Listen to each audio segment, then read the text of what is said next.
ಗಮನದಲ್ಲೂ ಇದೆ.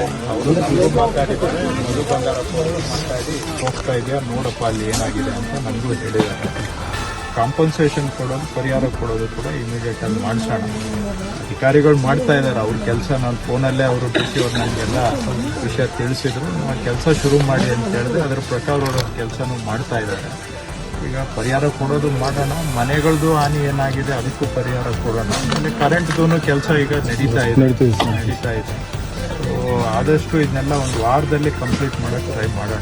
ಆದಷ್ಟು ಒಂದು ವಾರದಲ್ಲಿ. ಈಗ ಕರೆಂಟ್ದು ಏನಾಗಿದೆ, ಅವರು ಇಲ್ಲಿರೋ ಸಿಬ್ಬಂದಿ ಸಾಲಲ್ಲ, ಬೇರೆ ಕಡೆಯಿಂದ ಎಲ್ಲ ದಾವಣಗೆರೆ ಬೇರೆ ಬೇರೆ ಕಡೆಯಿಂದ ಎಲ್ಲ ಸಿಬ್ಬಂದಿ ಕರೆಸ್ಕೊಂಡು ಅದು ರೆಡಿ ಮಾಡ್ತಾ ಇದ್ದಾರೆ.